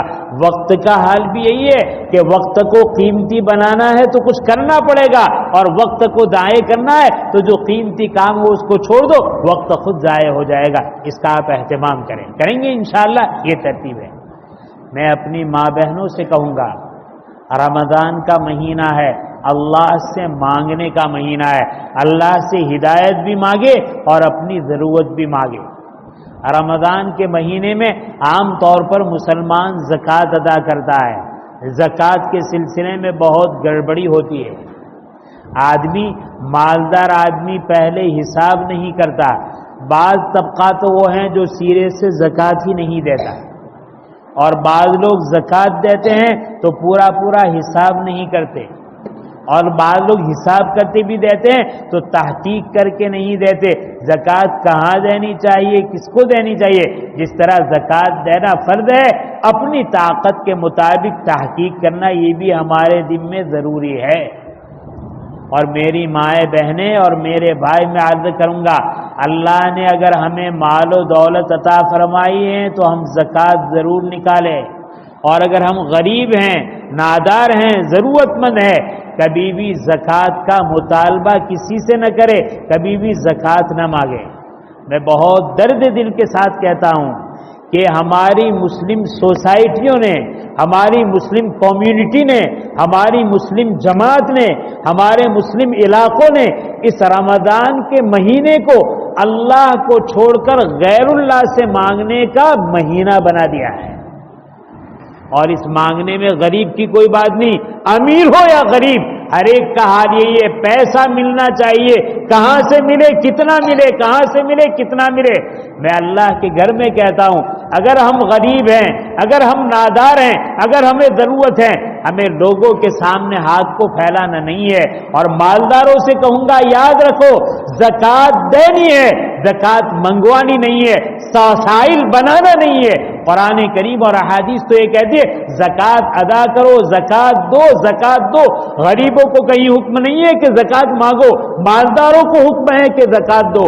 لہذا جو غریب، جو مالدار اپنی زکوٰۃ کو اس طرح روکے رہتا ہے کہ غریب اس کے پاس مانگے، یہ زکوٰۃ کی ادائیگی کا صحیح طریقہ نہیں ہے۔ پھر بھی میں کہوں گا، چاہے ہم کمزور ہیں مالی اعتبار سے، چاہے ہم غریب ہیں، کبھی بھی یہ طے کر لے کہ رمضان کا مبارک مہینہ ہے، اللہ کے غیر سے نہیں مانگیں گے، ہم ہمیشہ اللہ ہی سے مانگیں گے۔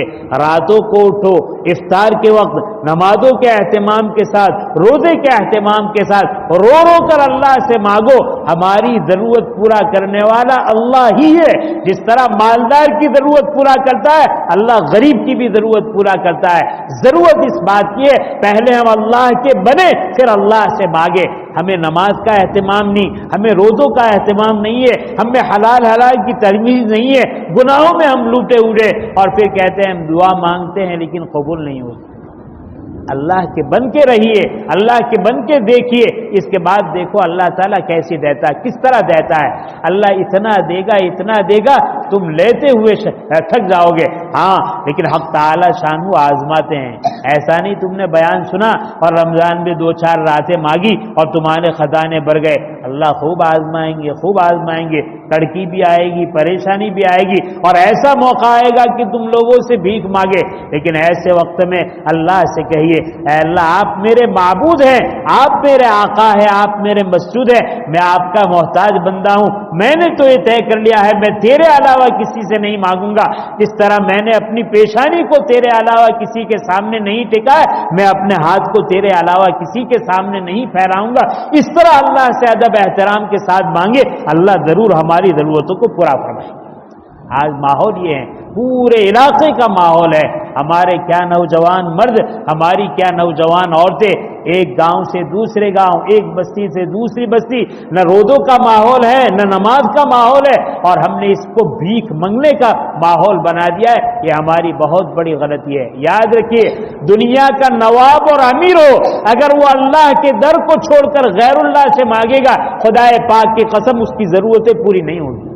اللہ کا در ایسا ہے کہ سارے انسانوں کی ضرورت وہاں پوری ہو سکتی ہے. اللہ کے در کے علاوہ کوئی در نہیں ہے کہ جہاں نوابوں کی ضرورت پوری ہو، ہماری ضرورت کیا پوری ہو سکتی ہے. لہذا سارے در کو چھوڑے، اللہ کے در کو مانگے. میں اپنی ماں بہنوں سے بھی کہوں گا، ہماری ماں بہنوں میں اگر روزے کا ماحول نہیں ہے، ہمارے نوجوانوں میں اگر روزے کا ماحول نہیں ہے، ہمت کرے، ارادہ کرے، کوشش کرے اور طے کرے کہ انشاءاللہ اس رمضان کو تو اس طرح گزاریں گے، نہ ہماری کوئی نماز قضا ہوگی اور نہ ہمارا کوئی روزہ چھوٹے گا. اس طریقے سے ہم اس مہینے کو گزاریں گے. کرتے ہیں ارادہ. اللہ تعالی ہم سب کو عمل کی توفیق نصیب فرمائے.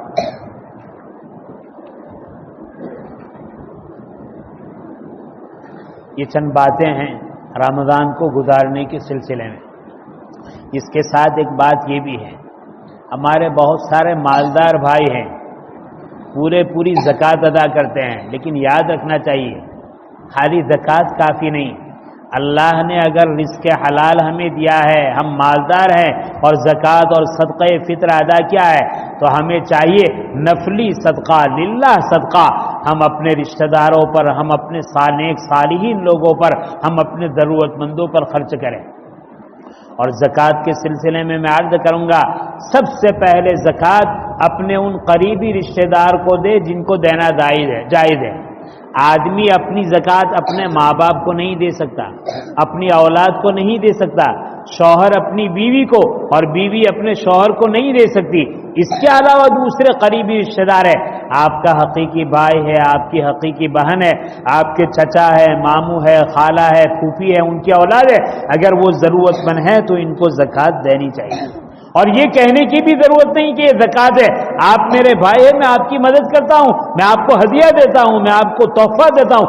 اس طریقے سے اور سب کے سامنے دکھا کر نہیں، چپکے سے، آہستہ سے، تنہائی میں اس طریقے سے اس کے اکرام کے ساتھ اس کو زکوٰۃ دی جائے. آج مسلمان کا طبقہ ہے جس کا یہ ذہن بنا ہے مسجد میں دینا ثواب، مدرسے میں دینا ثواب، یتیم خانوں میں دینا ثواب، اسپتال میں دینے ثواب، رفائی کام کرنے والوں کو دینا ثواب، سوسائٹیوں میں دینا ثواب. میرے بھائی یہ سب ثواب ہے، اس سے انکار نہیں ہے، لیکن شریعت کی ترتیب یہ نہیں ہے. شریعت کی ترتیب تو یہ ہے کہ سب سے پہلے اپنے قریبی رشتہ دار جو غریب ہیں ان کو دے، پھر اپنے دور کے جو رشتہ دار ہیں ان کو دے، پھر اپنے محلے کے جو غربا ہیں ان کو دے، پھر اپنی بستی اور اپنے گاؤں کے جو غربا ہیں ان کو دے، پھر قرب و جوار کی بستی ہیں ان کو دے. اور پھر ان کے ساتھ جب ہم اپنی بستی کو چھوڑ کر دوسری بستی کو دیں گے تو اس میں ہمارے مدارس بھی آئیں گے، ہمارے مراکز بھی آئیں گے، ہمارے یتیم خانے بھی آئیں گے، ہمارے رفائی کام کرنے والی سوسائٹی بھی آئے گی. لیکن آج ہمارا ذہن ہے ہمیں مسجد میں دینے میں ثواب نظر آتا ہے، اپنے بھائی بہنوں کو دینے میں ثواب نہیں نظر آتا. ہمیں مدرسے میں دینے میں ثواب نظر آتا ہے، اپنے قریبی رشتہ داروں میں دینے میں ثواب نہیں آتا. اللہ کے ہاں اس پر پکڑ ہے. اگر تم نے زکوٰۃ کے عام مستحق کو دیا تو صرف زکوٰۃ کی ادائیگی کا ثواب ملے گا، اور تم نے وہ زکوٰۃ اپنے حقیقی غریب بھائی بہن کو دیا، اللہ تعالیٰ ڈبل ثواب دیں گے. ایک زکوٰۃ دینے کا ثواب اور ایک اپنے رشتہ داروں کے ساتھ ہمدردی، غمخواری اور بھلائی کرنے کا ثواب، ان چیزوں کو. لہذا میں تو یہ عرض کروں گا کہ ہمارے مسلمان بھائیوں کو چاہیے، چاہے وہ امیر ہو چاہے غریب، مالدار کو چاہیے پہلے علماء سے معلوم کرے کہ ہم کمائے کس طرح۔ آج مصیبت یہ ہے کہ پوچھتے ہیں تو یہ پوچھتے ہیں کہ زکوٰۃ کہاں دے، صدقہ کہاں دے، مدرسے میں کتنا دے، مسجد میں، لیکن کوئی نہیں پوچھتا کہ ہم کمائے کس طرح۔ پہلے ہمیں پوچھنا چاہیے، مالداروں سے کہوں گا کہ ہم کمائیں تو ہماری کمائی کا صحیح طریقہ کیا ہے، ہماری کمائی حلال ہے یا حرام، آج کوئی اس کو پوچھتا نہیں ہے۔ اور دوسرے نمبر پر پوچھنا چاہیے کہ ہم اپنی زکوٰۃ کو کہاں صرف کریں، ہم اپنے صدقات کو کہاں صرف کریں، ہم اپنی للہ رقم کو کہاں صرف کریں۔ جس کے من میں جو آتا ہے وہ اس طرح اڑاتا ہے، اور اڑانے کے بعد پیسوں کو ضائع کرتا ہے۔ خدائے پاک کی قسم اس پر بھی پکڑ ہوگی، پیسہ ہمارا اپنا نہیں ہے، جس طرح ہم اللہ کی امانت ہے، اللہ نے جو مال دیا ہے وہ بھی امانت ہے۔ اللہ تعالیٰ جس طرح ہماری جوانی، ہماری طاقت، ہماری قوت، ہماری لیاقت کے بارے میں سوال کرے گا، اللہ تعالیٰ دیے ہوئے مال کے بارے میں بھی سوال کریں گے۔ حق تعالی شانہ نے جو باتیں کہلوائی، حق تعالی ہمیں عمل کی توفیق نصیب فرمائے، آمین۔ دیکھو میرے کو ایک بات آخر میں کہہ دیتا ہوں، جب اس طرح بات ہوتی ہے تو شیطان یہ ذہن بگاڑتا ہے، مول صاحب منے تانو مارو، مول صاحب منے ہمراؤ، آپ میرے ہیں میں آپ کا ہوں، اگر میں آپ کو نہ کہوں آپ میری نہ سنے تو یاد رکھنا، جو آدمی قرآن و سنت کی نہیں سنتا ہے، اللہ رسول کی نہیں سنتا ہے، وہ چاہے نہ چاہے اس کو شیطان کی سننی پڑتی ہے اور ماننی پڑتی ہے۔ شریعت اسلام کسی کا محتاج نہیں ہے، اللہ اور اس کا رسول کسی کا محتاج نہیں ہے، دین کسی کا محتاج نہیں، ہم اللہ کے محتاج ہیں، اللہ کے رسول کے محتاج ہیں، اللہ کی شریعت کے محتاج ہیں، دین کے ہم محتاج ہیں۔ لہذا میں آپ ہی کو کہتا ہوں، تانے کی غرض سے نہیں، اصلاح کی غرض سے، کہ ان چیزوں کو بدلنے کی ضرورت ہے، اصلاح کی ضرورت ہے، اپنے آپ کو سدھارنے کی ضرورت ہے۔ یاد رکھنا، جہالت کی وجہ سے بہت سارے کام تم نیکی کر کے سمجھے کریں گے، وہ نیکی نہیں ہوگی، وہ بھی برائی ہوگی۔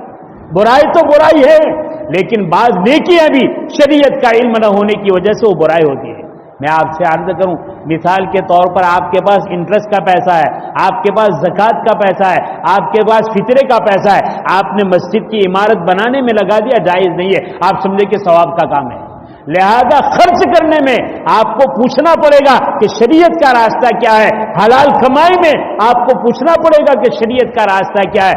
ان چیزوں کا لحاظ کریں گے تو میرے بھائی احکام صحیح ادا ہوں گے، عبادتیں صحیح وجود میں آئے گی، اللہ کی طرف سے کامیابی کے، کامرانی کے فیصلے اس وقت نازل ہوں گے۔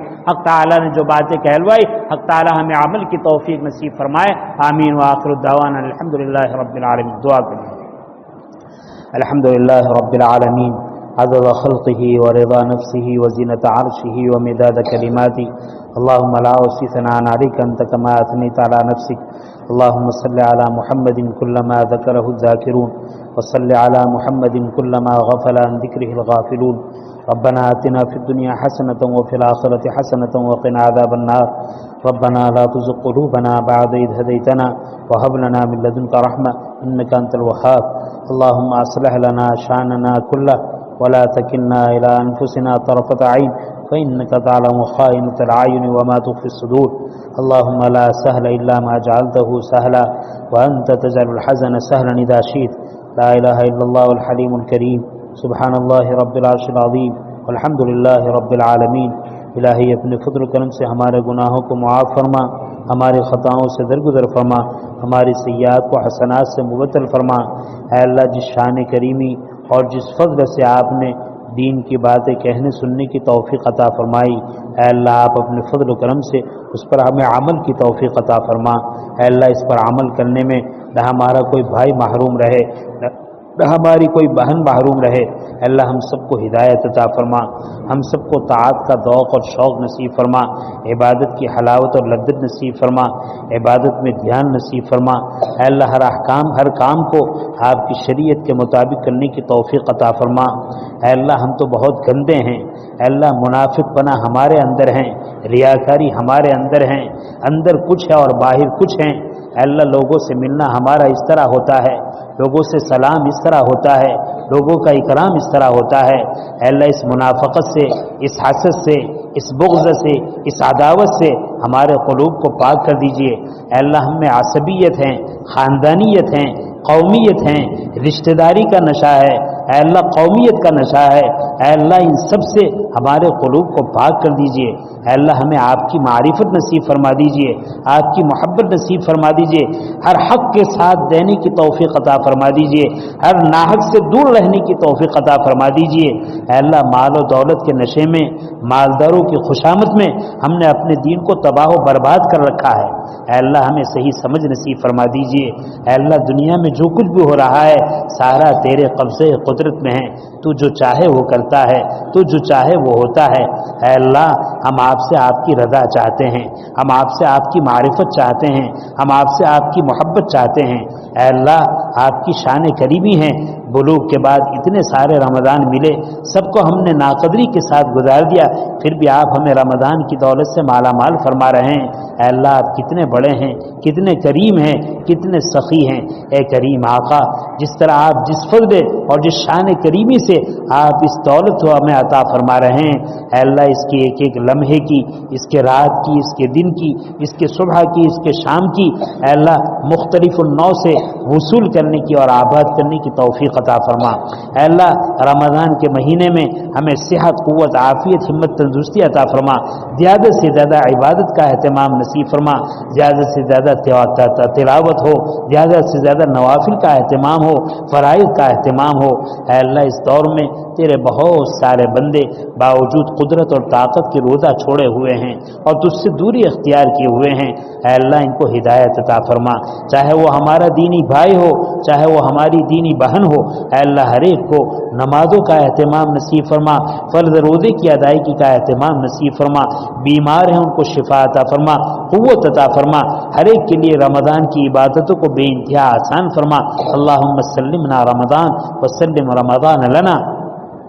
اے اللہ ہمارے معاشرے میں جتنے بیمار ہیں ان کو شفاء کاملہ عاجلہ دائمہ مستمرہ نصیب فرما، جتنے پریشان حال ہیں ان کی پریشانیوں کو دور فرما۔ اے اللہ جتنے تنگ دست ہیں، غریب ہیں، نادار ہیں، ان کی غریبی کو دور فرما، رزق حلال اور طیب عافیت کے ساتھ اپنے مقام پر نصیب فرما۔ اے اللہ جو عورتیں بے جوڑ ہیں ان کو جوڑا نصیب فرما۔ اے اللہ جو بے اولاد ہیں ان کو اولاد نصیب فرما۔ اے اللہ جو بے گھر بے در ہیں ان کو گھر اور در نصیب فرما۔ اے اللہ جو تیری جن نعمتوں سے محروم ہیں، اے اللہ عافیت کے ساتھ اپنی نعمتوں سے ان کو مالا مال فرما دیجئے۔ اے اللہ ہمارے نوجوانوں کو ہدایت عطا فرما، حفاظت فرما۔ اے اللہ نوجوان نسلوں کو آج کے انٹرنیٹ نے اور موبائل نے تباہ و برباد کر دیا ہے، اے اللہ اس کی حقیقت ان کو سمجھا دیجئے، صحیح طریقے پر استعمال کرتے ہوئے غلط طریقے پر استعمال کرنے سے ان کی حفاظت فرما۔ اے اللہ رمضان کے مہینے میں زیادہ سے زیادہ اس کو چلانے سے بچنے کی توفیق عطا فرما، اس کے استعمال سے بچنے کی ہمیں توفیق عطا فرما، ہمیں بچا لیجئے، ہمارے اہل و عیال کے بچا لیجئے، پوری مسلمہ امت مسلمہ کو بچا لیجئے۔ اے اللہ ہر خیر کو مقدر فرما دیجئے۔ اے اللہ زنا سے، شراب نوشی سے، اے اللہ طلاق دے کر بغیر نکاح کے اپنے ساتھ عورتوں کے ساتھ رہنے سے، اے اللہ ایسی بہت ساری برائیاں ہمارے معاشرے میں پھیلی ہوئی ہے اور بڑھ رہی ہیں، اے اللہ ان سب گناہوں کو چھوڑنے کی توفیق عطا فرما۔ اے اللہ شریعت کے احکام کو معلوم کرنے کر ان پر عمل کرنے کی توفیق عطا فرما۔ اے اللہ ہر خیر کو مقدر فرما، اے اللہ ہر شر سے حفاظت فرما۔ اے اللہ رمضان کے انوار اور برکات سے ہمیں مالا مال فرما، اس کی خوبیوں سے ہمیں مالا مال فرما۔ رمضان کے اعمال صالحہ پر نبی کریم صلی اللہ علیہ وسلم نے جو فضیلتیں بتلائی ہیں، اے اللہ اس پر عمل کر کے ہمیں ان فضیلت کا حقدار اور مستحق بنا دیجیے۔ اے اللہ جب تک زندہ رہے دین اسلام پر قائم رکھیے، جب وقت اجل آئے حسن خاتمہ کی دولت سے مالا مال فرما۔ اے اللہ ہمارے مرحومین کی مغفرت فرما، ہمارے والدین کی مغفرت فرما، ہمارے اساتذہ اور مشائخ کی مغفرت فرما۔ اے اللہ ہمارے حفاظ، ہمارے علماء، اے اللہ عمل کے اعتبار سے بہت کوتاہیاں آ رہی ہیں، اے اللہ ان کوتاہیوں کو دور فرما۔ اے اللہ ہر ایک کو نماز کا اہتمام نصیب فرما، ذکر و اذکار کا اہتمام نصیب فرما۔ اے اللہ اپنے اساتذہ کا ادب احترام نصیب فرما۔ اے اللہ کچھ پڑھنے کے بعد اساتذہ کی توہین پر آمادہ ہوتے ہیں، اساتذہ کی نافرمانی پر آمادہ ہوتے ہیں، اساتذہ سے بغض و عناد رکھتے ہیں، اے اللہ انہیں صحیح سمجھ نصیب فرما۔ اے اللہ اساتذہ ہونے کے ناطے، ماں باپ ہونے کے ناطے ناطے، مرشد ہونے کے ناطے ہم پر جو حقوق اپنے چھوٹوں کے عائد ہوئے ہیں اے اللہ اس کی ادائیگی کا اہتمام نصیب فرما۔ اے اللہ اولاد ہونے کے ناطے ہم پر، شاگرد ہونے کے ناطے ہم پر، اے اللہ مرید ہونے کے ناطے ہم پر اپنے مشائخ کے، اپنے والدین کے، اپنے اساتذہ کے جو حقوق ہیں اے اللہ ان حقوق کی ادائیگی کا ہمیں اہتمام نصیب فرما۔ ان کی حق تلفیوں سے ہماری حفاظت فرما، ان کی ناراضگی سے ہماری حفاظت فرما۔ اے اللہ دنیا کی چند عزتوں کے خاطر، دنیا کی چند عہدوں کے خاطر، دنیا کے نام و نمو کے خاطر ہم اپنے بڑوں کی نافرمانی کرے اور ان کے مقابل آئے، اے اللہ اس سے ہماری حفاظت فرما۔